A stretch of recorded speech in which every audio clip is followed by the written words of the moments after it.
Hello and welcome, friends.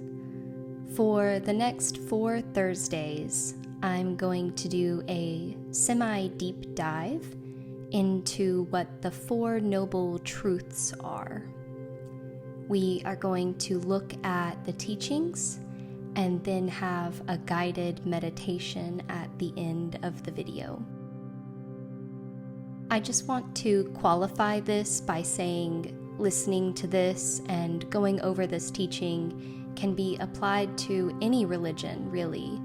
I don't know all religions, but this teaching isn't about adopting a new philosophy or changing your beliefs. This is something that can be applied to any practice of religion or even absence of.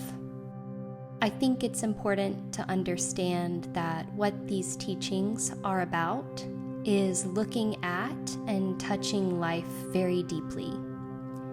It's not about trying to change one's beliefs or customs, but to help us see life as it really is. So I invite you to keep an open mind, free of judgment, as we move through this talk today. Okay, so I'm going to break this down in the simplest way I can. The first noble truth: there is dukkha. Second, there is the origin of dukkha. Third, there is the cessation of dukkha. And fourth, there is the path leading to the cessation of dukkha.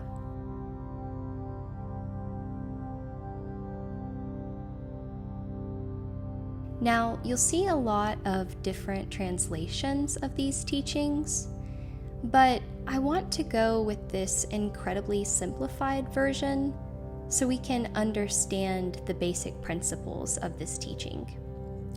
Let's start by understanding this word, dukkha. And if you're only listening along, the spelling is D-U-K-K-H-A, dukkha. I'm taking these next paragraphs from the website Access to Insight to help describe and understand this word. As always, I'll provide links to these in the description. No single English word adequately captures the full depth, range, and subtlety of the crucial Pali term dukkha. Side note, Pali is the language that was used to transcribe these teachings originally, and you'll see this language still used in a lot of contexts. Over the years, many translations of the word have been used: stress, unsatisfactoriness, suffering, etc. Each has its own merits in a given context. There is value in not letting oneself get too comfortable with any one particular translation of the word, since the entire thrust of this practice is the broadening and deepening of one's understanding of dukkha, until its roots are finally exposed and eradicated once and for all. One helpful rule of thumb: as soon as you think you've found the single best translation for the word, think again.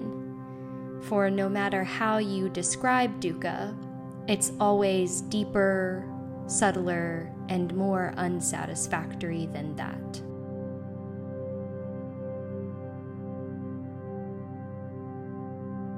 So what does this mean? There is dukkha. The first noble truth, the truth of dukkha, is to be fully understood. The task it assigns us is that of full understanding. A hallmark of the noble ones is that they do not flow along thoughtlessly with the stream of life. but endeavor to comprehend existence from within as honestly and thoroughly as possible. For us too, it is necessary to reflect upon the nature of our life.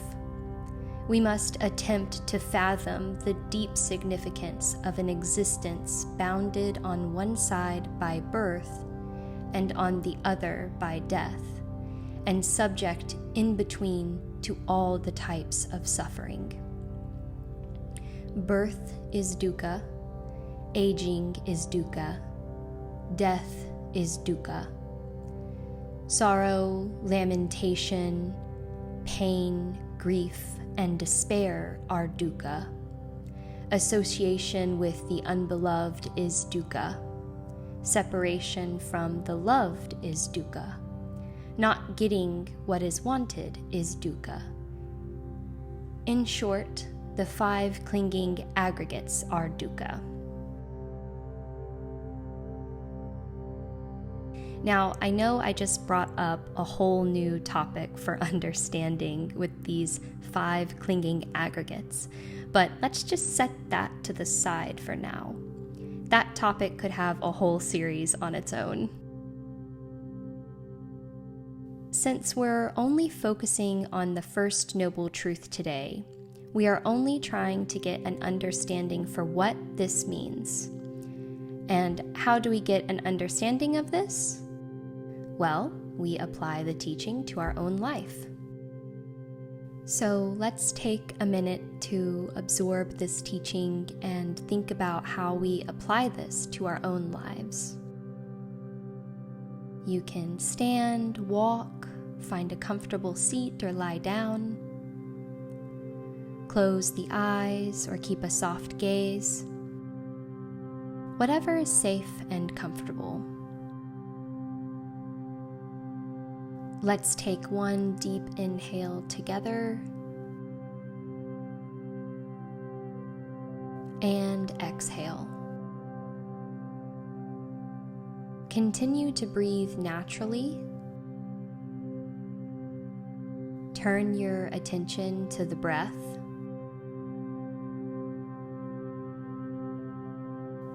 Just allow these words I say to flow in as we rest in this state of awareness. Do your best to keep your focus on the breath. And as I say this next part, just take notice of what might come up for you.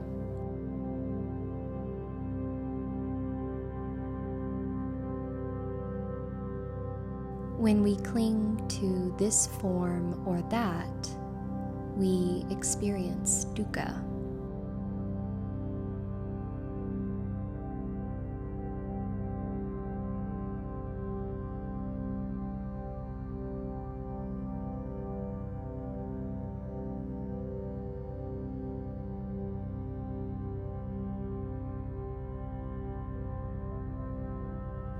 When we cling to these feelings, we experience dukkha.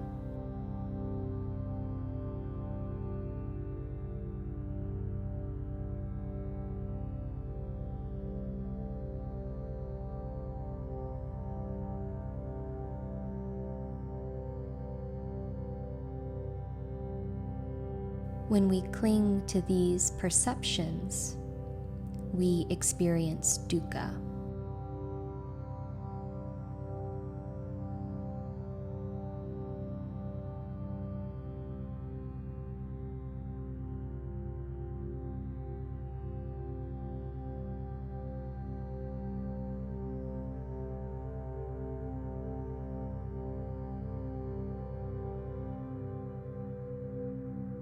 When we cling to our mental formations, we experience dukkha.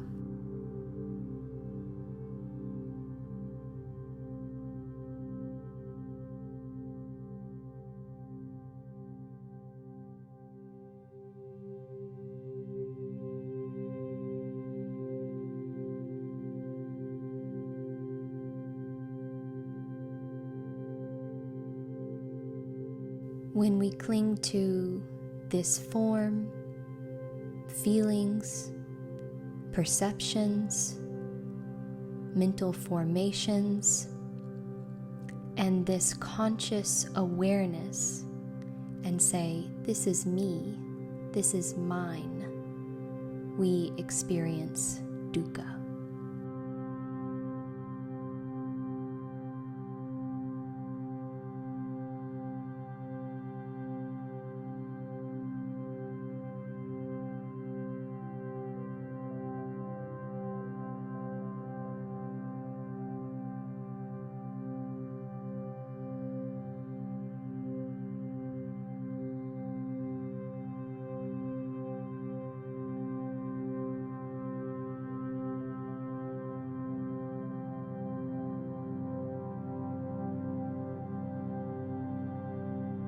Begin to bring your awareness back to the room.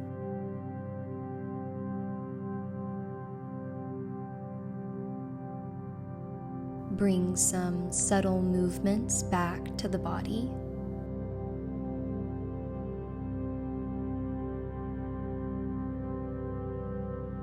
When you're ready, you can open the eyes or widen the gaze.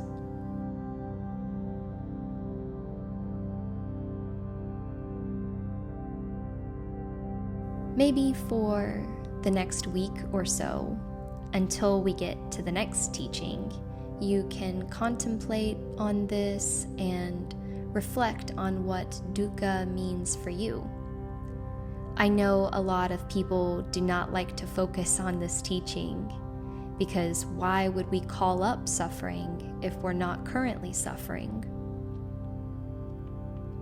I want to share a moment of insight I had this week that I think applies well here. I was sitting on this swing that my parents have on their porch. The sun was setting, the almost full moon was coming up. I felt so happy, contented, and at peace.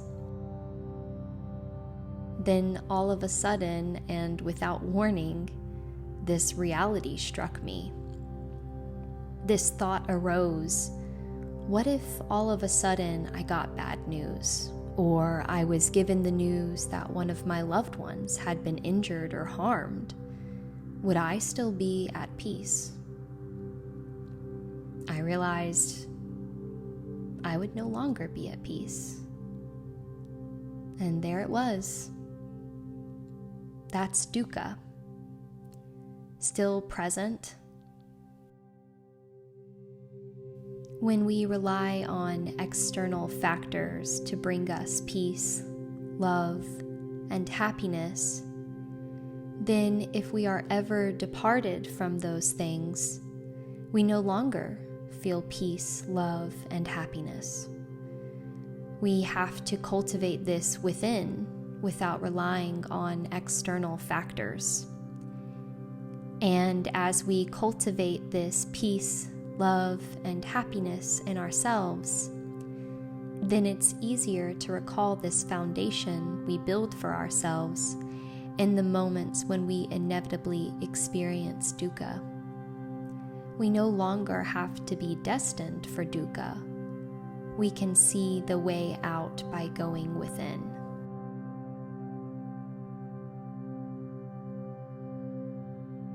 Next week, we'll take a look at the second noble truth, the origin of dukkha. Remember to reflect on what this word means to you over the week till we meet again, or don't. It's just an invitation.